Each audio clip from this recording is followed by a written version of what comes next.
हर हर महादेव। जय सिया राम। जय हिंदू राष्ट्र। भारत माता की जय।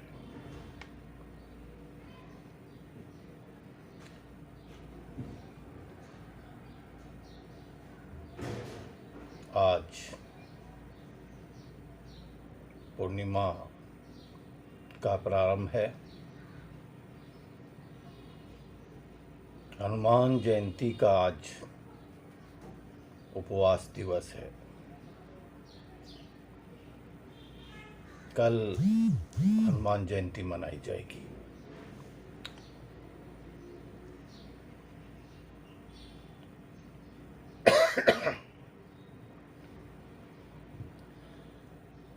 मैं हनुमान जी से प्रार्थना करता हूँ और आशा करता हूँ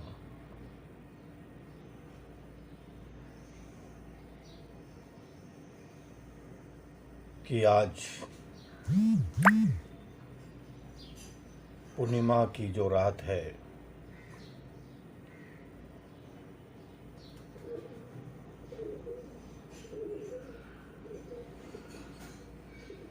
और कल मंगलवारी रूपी पूर्णिमा हनुमान जयंती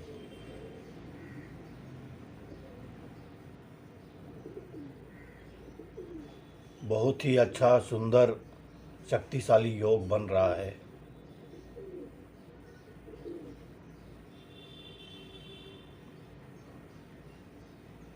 कल यदि सभी सनातन प्रेमी, धर्म प्रेमी,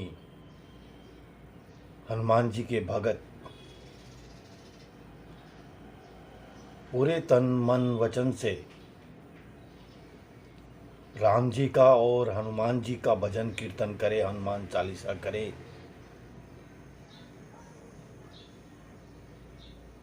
तो धर्म रक्षा और राष्ट्र रक्षा हेतु हमें कोई नई शक्ति का संकेत मिल सकता है, स्रोत मिल सकता है, नई ऊर्जा प्राप्त हो सकती है। हो सकता है हनुमान जी ही इन विधर्मियों, देशद्रोहियों और कलयुगी रूपी राक्षसों का अंत कर देवे।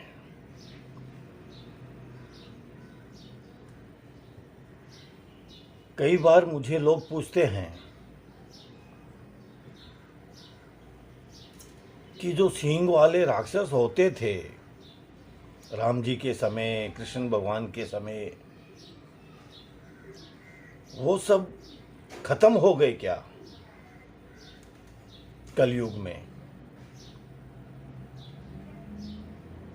मैंने कहा सींग वाले जरूर खत्म हो गए। कुछ गिने चुने कहीं एक दो थे, तो वो आज के 500 साल पहले तक थे।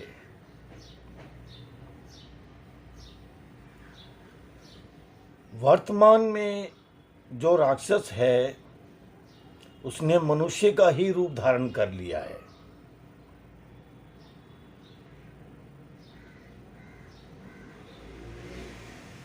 तो लोगों ने पूछा कि कैसे पहचान हो कि मनुष्य रूपी में जो लोग राक्षस है वो हमें कैसे पता चले?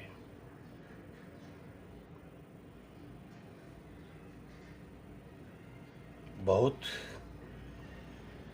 हटकर विषय था कि सरलता से राक्षसों की पहचान कैसे हो।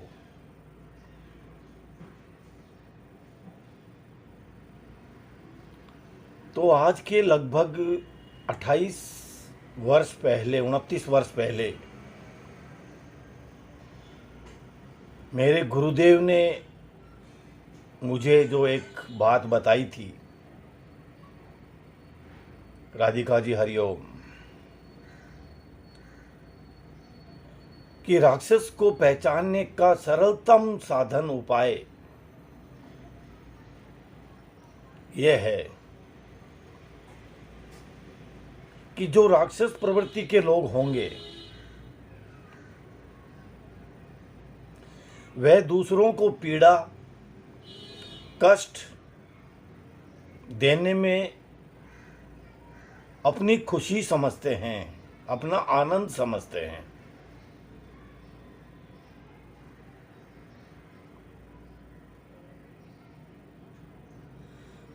दूसरों को रोते हुए, बिलखते हुए, तड़पते हुए जो देखना चाहते हैं और उन्हें कोई फर्क नहीं पड़ता है, जिनके पास सब कुछ साधन होते हुए भी वो जो जनता को, आम मनुष्य को, गरीब प्राणी को रुलाते हैं, तड़फाते हैं, या सरलता से कोई किसी की भी जान ले लेते हैं, चाहे वो नेता हो, चाहे वो वकील हो, चाहे डॉक्टर हो, चाहे पुलिस वाला हो, चाहे मीडिया वाला हो, उसके क्रियाकलापों से यदि हजारों लोगों को भी पीड़ा हो रही है, मर रहे हैं, तड़प रहे हैं और उन्हें कोई फर्क नहीं पड़ रहा है, वह राक्षस प्रवृत्ति के लोग हैं। ये पहचान सबसे सरल पहचान है। और आज जिन लोगों के कारण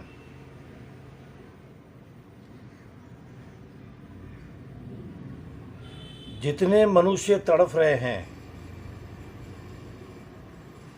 चाहे वो घर में, चाहे अस्पताल में या किसी अन्य क्षेत्र में,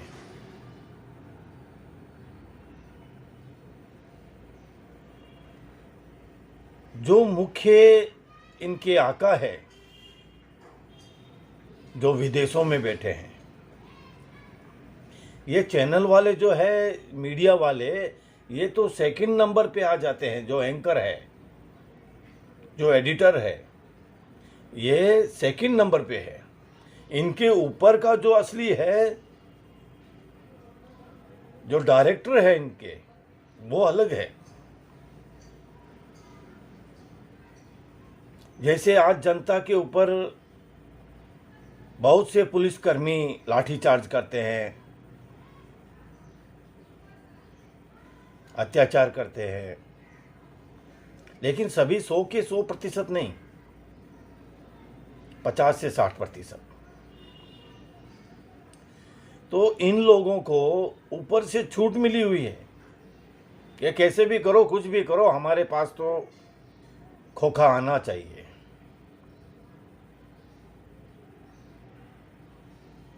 इनको टारगेट दिया हुआ है हर जगह, 100 करोड़, कहीं 50 करोड़, कहीं 20 करोड़, कहीं 10 करोड़, और इन्हें वो टारगेट पूरा करना है। उसमें जो ऊपर का बचा वो इनका।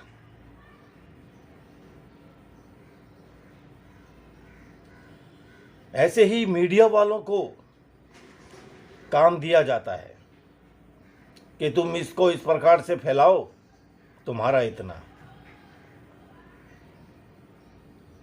ये कोई 10-20 लाख रुपए के लिए मीडिया वाले ऐसा प्रचार नहीं कर रहे हैं, करोड़ों में। जय सिया राम रविंद्र जी।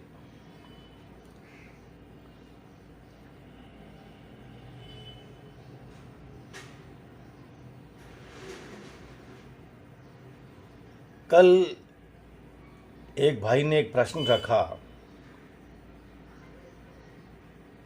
कि वायुमंडल को दूषित करने के लिए ऊपर से, हवाई मार्ग से, वायुयानों से भी कुछ केमिकल, धुआं वगैरह छोड़ा जाता है, उससे भी कुछ गड़बड़ होता है क्या? तो मेरे कुछ लिंक्स है, उन लिंक्स के माध्यम से कुछ सर्च किया गूगल पे, अन्य भी कुछ इधर उधर नेट में देखा, तो ये चीज स्पष्ट होती है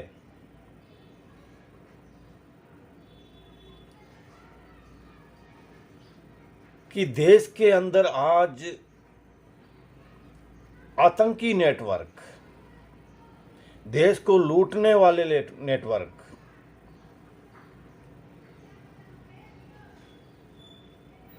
काफी मात्रा में लगे हुए हैं। जब 40 से अधिक देशों के घुसपैठिए देश में बैठे हैं,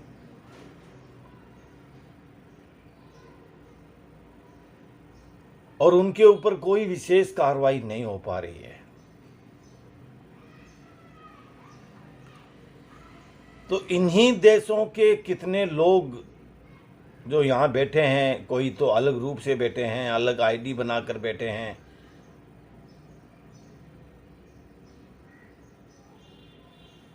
वगैरह वगैरह।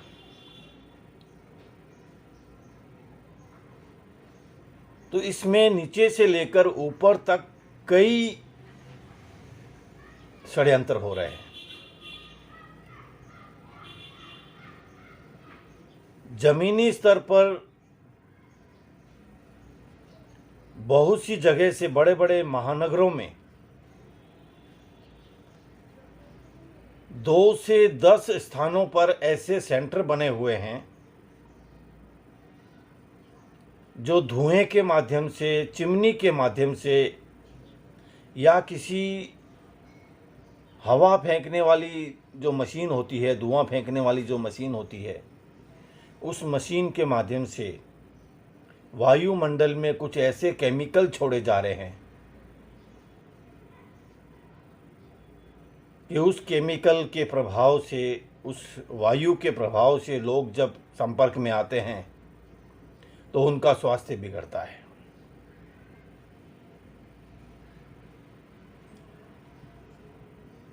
दूसरा, जो हम बाजार से सब्जियां खरीदते हैं, फल वगैरह खरीदते हैं फुटपाथ पर,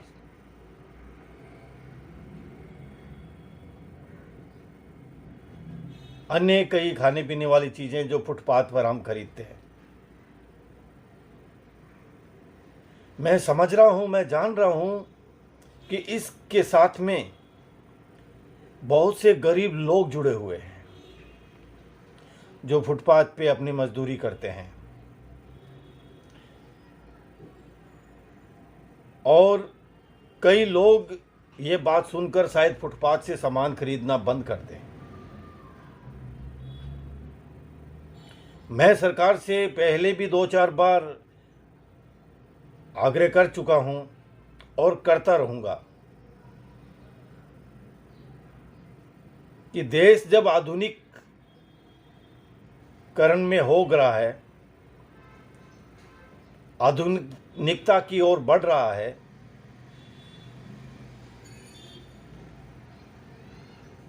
तो छोटे मध्यम वर्ग के गरीब लोगों को भी वैसी व्यवस्था होनी चाहिए। तो इन फलों के माध्यम से, सब्जियों के माध्यम से, अन्य खाने पीने की वस्तुओं के माध्यम से ये आतंकी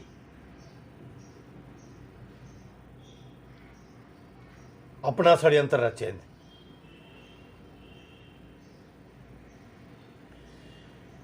और जब बड़ी बड़ी कंपनियों के षड्यंत्र रचे जा रहे हैं इस वक्त विशेष क्षेत्रों में,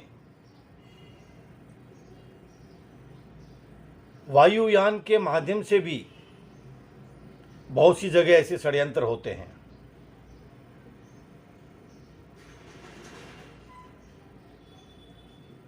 हमारे भारत के जो सबसे कट्टर दुश्मन हैं, सबसे खतरनाक शत्रु जो है, चाइना और पाकिस्तान, और बाकी बांग्लादेश है, श्रीलंका है, अफगानिस्तान है, ये भी कोई कसर नहीं छोड़ रहे हैं।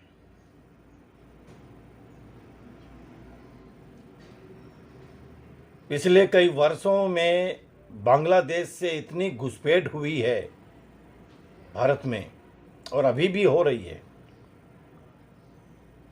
फिर भी हमारे देश के नेता उसको हर प्रकार से मदद करने में लगे रहते हैं। जय सिया राम हितेश जी। जो चाइना और पाकिस्तान लगातार हमारे देश के ऊपर आघात कर रहे हैं, हमारे देश की सरकार, हमारा सिस्टम, हमारे नेता, हमारे देश के कई व्यापारी उससे व्यापार करना बंद नहीं कर रहे हैं। मुझे भरोसा नहीं होता है इन देशों के ऊपर कि वो जो चीज़ें खाने पीने की हमारे भारत में भेज रहे हैं, वो यदि कोई इलेक्ट्रॉनिक्स का भी सामान भेज रहे हैं, ये वो होली का रंग भी भेज रहे हैं, या पतंग उड़ाने वाली जो डोर होती है वह भेज रहे हैं, हर चीज़ में उनका खतरनाक कोई न कोई इरादा होता है। पिछले वर्ष साल 20 के प्रारंभ में, 19 और 20 के समय में कुछ तथ्य हमारे सामने आए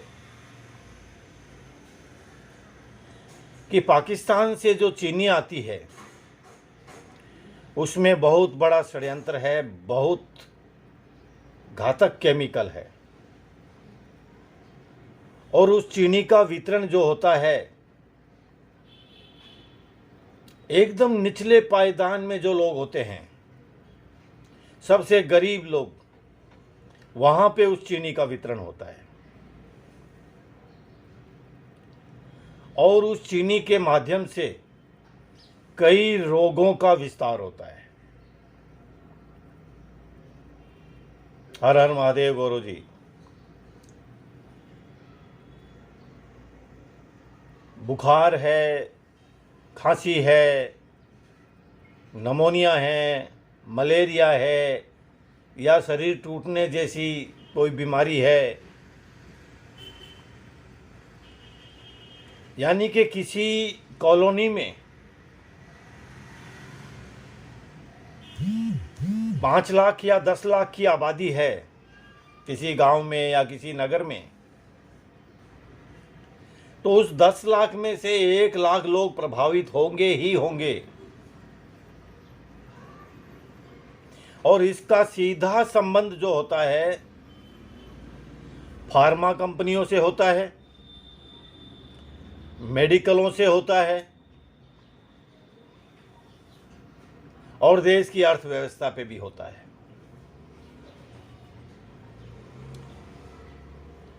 गरीबों को किसी भी प्रकार से ऊपर नहीं उठने देना, गरीबी बनाए रखना और उन्हें निचोड़ते रहना, चूसते रहना,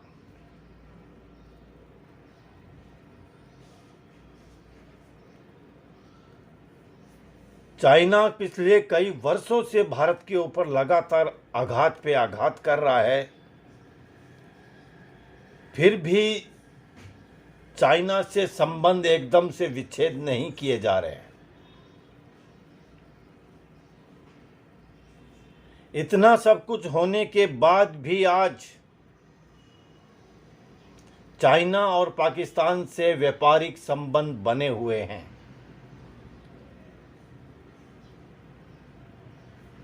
लाखों टन माल प्रतिदिन चाइना से आता है और हजारों टन माल प्रतिदिन पाकिस्तान से।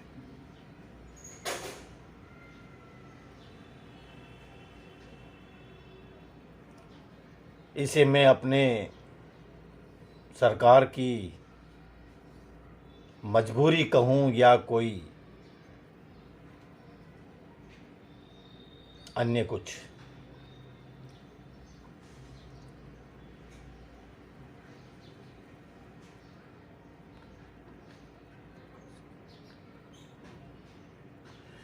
हाँ गौरव जी, WTO का जो षड्यंत्र है वो बहुत ही घातक है, लेकिन जब देश के ऊपर संकट आता है, आपातकाल होता है, और इतना बड़ा आपातकाल जब हो, तब हर देश कोई भी निर्णय लेने में सक्षम होता है।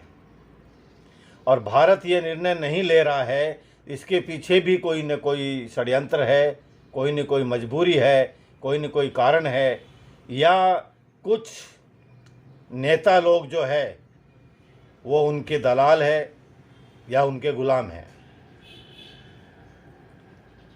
इतना बड़ा षड्यंत्र होने के बाद भी यदि विश्व कुछ नहीं कर पा रहा है तो ये विश्व स्तर का षड्यंत्र है।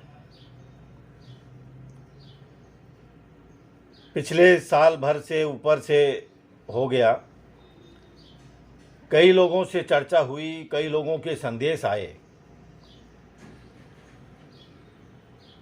पिछले 6 महीने पहले तक 20 से 25 देश जो है वो युद्ध करने की एकदम तैयारी कर चुके थे, अभ्यास भी कर रहे थे। समुद्र में तीनों तरफ से अपने अपने जहाज ला करके जंगी जहाज खड़े कर दिए और भी कई तैयारियों में लग गए। लेकिन अभी जनवरी आते आते कई चीजें स्पष्ट हो गई कि वो सिर्फ जनता को, दुनिया के लोगों को मूर्ख बनाने का एक तरीका था, मीडिया के माध्यम से, कि चाइना ने ऐसा किया है, चाइना का ऐसा कर देंगे, वैसा कर देंगे, फलाना कर देंगे, धिगड़ा कर देंगे, 10 जहाज वो भेज रहा है, 20 जहाज वो भेज रहा है, वो ऐसा कर रहा है, वो इतनी सेना की तैयारी कर रहा है, ऐसा ऐसा, ये सब एक प्रकार से जनता को मूर्ख बनाने के लिए इन्होंने पूरा ड्रामा किया था। अन्यथा 20 से 25 शक्तिशाली देश चाइना के ऊपर अटैक करे, चाइना की चटनी बन जाए। लेकिन ये एक पूरा योजनाबद्ध तरीके से हो रहा है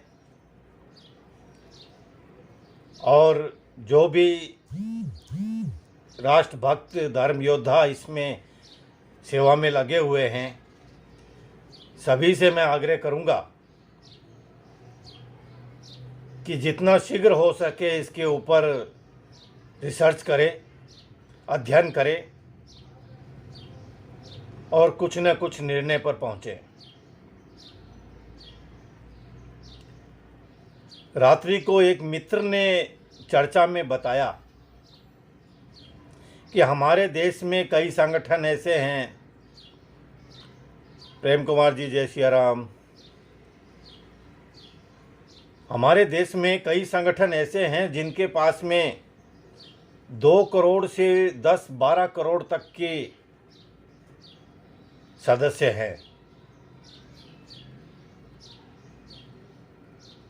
अब उसके पश्चात भी यदि वह लोग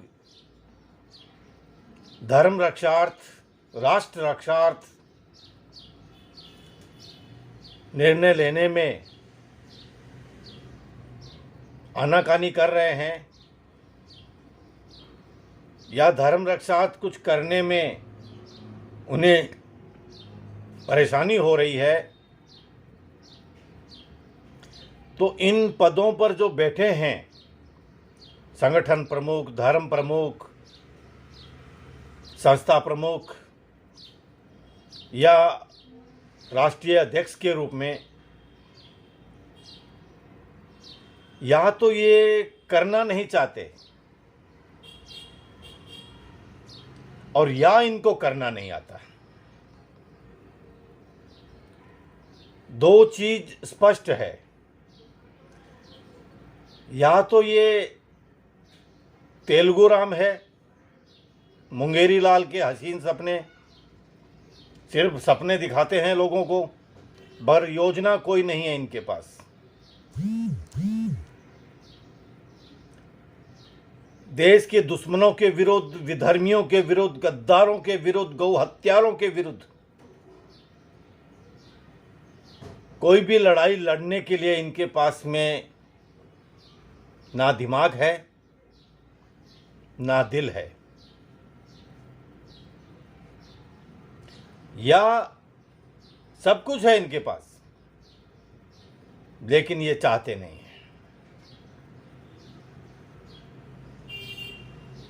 तो या तो ये राजनीति के शिकार हैं, जो देश की राजनीति है या सरकार है,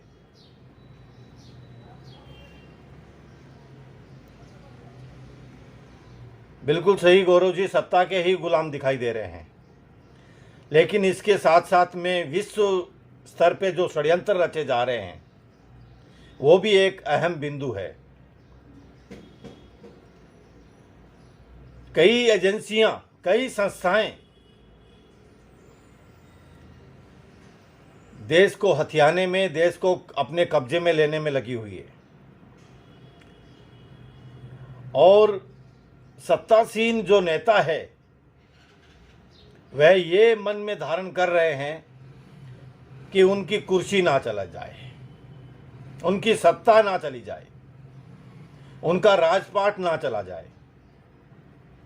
हर महीने जो करोड़ों का उनके बैलेंस आता है, पैकेट आता है, वह पैकेट उनके हाथ से ना चला जाए।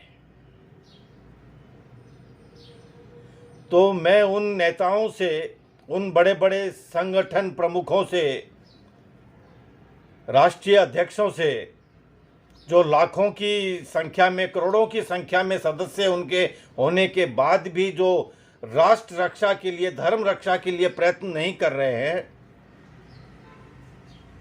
तो वह कान खोल के सुन ले। आज गरीब आदमी और मध्यम आदमी पीस रहा है,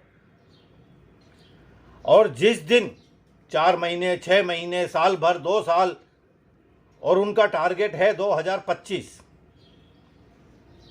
ये 2030 का जो ये बना के चल रहे हैं, ये सिर्फ एक हवा है, लोगों को कंफ्यूज करने के लिए, इन नेताओं को कंफ्यूज करने के लिए कि 2030 तक ये करेंगे, तब तक तो हम पता नहीं और कोई प्लानिंग कर लेंगे, और को तैयारी कर लेंगे, और कोई इनके ऊपर हम नकेल कस लेंगे। इनको पता नहीं है कि ये उसके बहुत पहले 2 साल के अंदर अंदर ही अपना खेल खेल लेंगे। तो मध्यम वर्ग और सामान्य गरीब वर्ग जब उनके हाथ में आ जाएगा तो वही जयचंद वाला होने वाला है इनके साथ।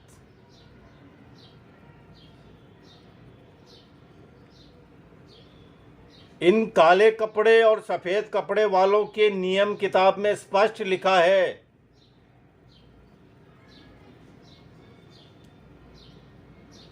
कि जो अपने धर्म का नहीं हुआ वो हमारे कभी नहीं हो सकते।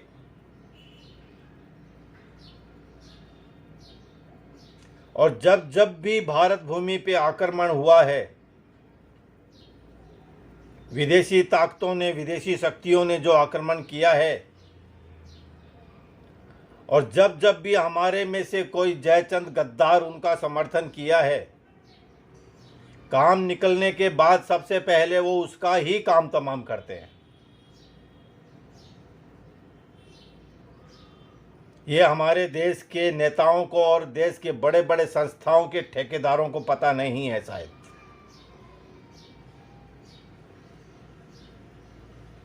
वो जिस षड्यंत्र में उनका साथ दे रहे हैं, बहुत शीघ्र वह अपने परिवार के साथ साफ होने वाले हैं। जितने मीडिया वाले इन गद्दारों का साथ दे रहे हैं, दुश्मनों का साथ दे रहे हैं, चाहे मीडिया का डायरेक्टर हो, चाहे मीडिया का एंकर हो, चाहे कोई भी हो, यदि देशद्रोहियों के साथ मिला हुआ है तो वो थोड़े दिन ही हलवा पूरी खा ले। बकरे की माँ कब तक खैर मनाएगी।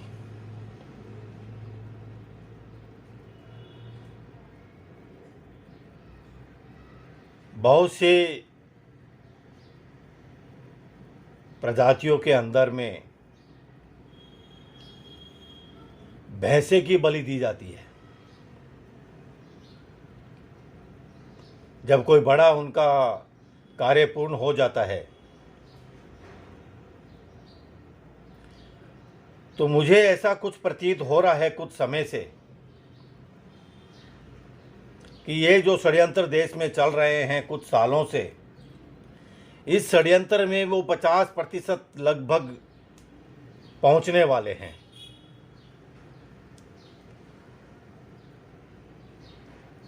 और 50% संस्थाओं पर यदि वो कब्जा कर लेते हैं, अपना दबाव बना लेते हैं, अपने अधिकार में ले लेते हैं, तो कई बड़े बड़े नेता और कई बड़े बड़े फार्मा कंपनी के, हॉस्पिटलों के, मीडिया कर्मियों के, इनके जो है वो उनकी चपेट में आने वाले हैं।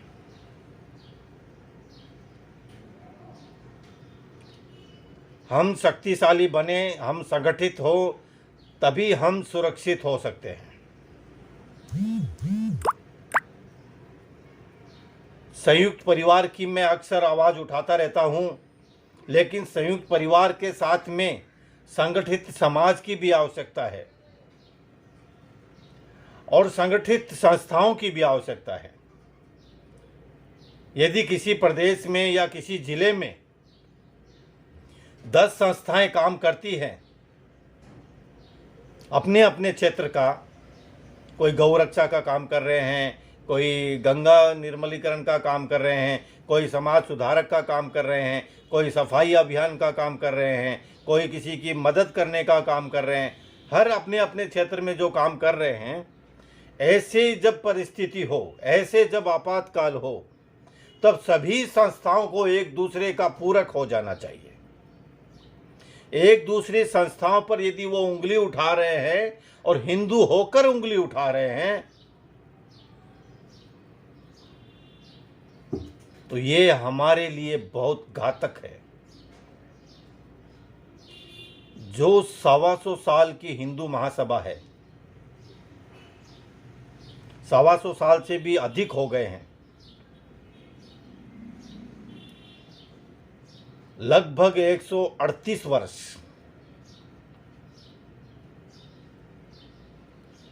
और उस संगठन के द्वारा जो देश को आज़ादी मिली, क्रांति की लड़ाई लड़ी गई, जितने क्रांतिकारी योद्धा हुए हिंदू महासभा के हुए, और आजकल के जो कुक्कर मुद्दे की जैसे जो संस्थाएं, संगठन जो पैदा हुए हैं, वो यदि हिंदू महासभा की तरफ उंगली उठा रहे हैं या हिंदू महासभा के अंदर कोई षड्यंत्र रच रहे हैं, मैं कहता हूं कि वो हिंदू की औलाद ही नहीं है। जो हिंदू महासभा को तोड़ने का काम कर रहे हैं, देश के लिए जो लड़ाई लड़ी, देश का सबसे पहला हिंदूवादी संगठन इन 200 वर्षों का,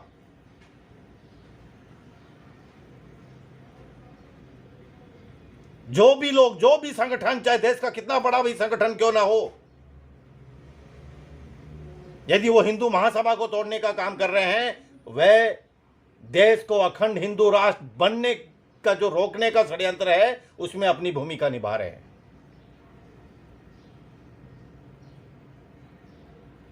देश को हिंदू राष्ट्र वह बनाना नहीं चाह रहे हैं। जिनके पास में करोड़ों के सदस्यों का संगठन हो, 5 करोड़, 10 करोड़, मैं कहता हूं मुझे सिर्फ 2 करोड़ सदस्य दे दीजिए, 100 दिन के अंदर, ये जो अभी आपातकाल लगा हुआ है, 100 दिन के अंदर इस आपातकाल से राष्ट्र को मुक्ति मिल सकती है।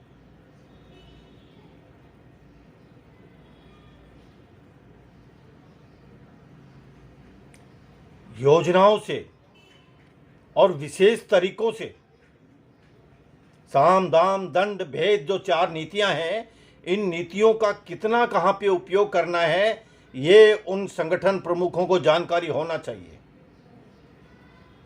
जिस प्रकार घर में रसोई के अंदर कोई भी व्यंजन बनाते हैं, तो घर की जो गृह मंत्री होती है, उसके हाथ में, उसके दिमाग में पूरा जादू होता है कि क्या व्यंजन बनाना है और उसमें क्या सामग्री कितनी डालनी है। जब तक वो फार्मूला हर किसी के पास में नहीं है, वह अच्छा व्यंजनकार नहीं हो सकता। हाँ, पेट भरने के लिए रोटी सब्जी दाल चावल जो बन गया, वो अलग बात है, लेकिन उसमें जो स्वादिष्ट, जो स्वाद आता है, लाया जाता है, उसी प्रकार संगठनों के अंदर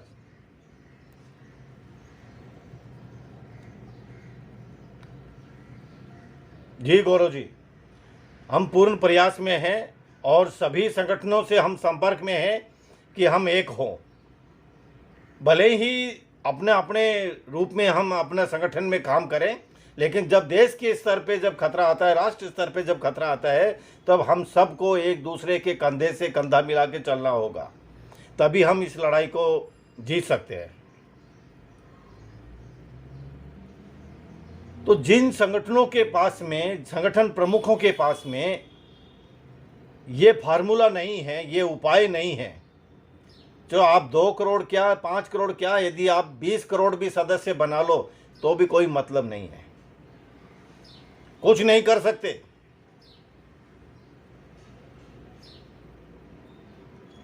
पूर्ण बहुमत शक्तिशाली सरकार है। मैं सरकार के सभी मंत्रियों से आग्रह करता हूं, विशेषकर रक्षा मंत्री जी और गृह मंत्री जी से, कि देश के अंदर में जितने घुसपैठिए बैठे हैं और जो घुसपैठ हो रही है उस पर लगाम लगे, घुसपैठियों को खदेड़ा जाए।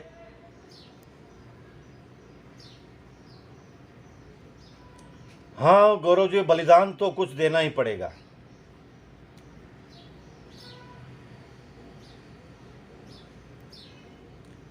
देश के अंदर में बहुत से ऐसे योद्धा हैं जो बलिदान देने के लिए तैयार बैठे हैं, लेकिन देश की सत्ता ये होने नहीं दे रही है। पिछले 5-6 वर्षों में मैं देख रहा हूँ कि राष्ट्र के लिए समर्पित, धर्म के लिए समर्पित, समाज के लिए समर्पित कई संगठन और संस्थाएं जो है वो लुप्त हो गई है या शांत हो गई है। ये शांति मुझे बड़े षड्यंत्र का हिस्सा लग रहा है। मैं सभी धर्म योद्धाओं से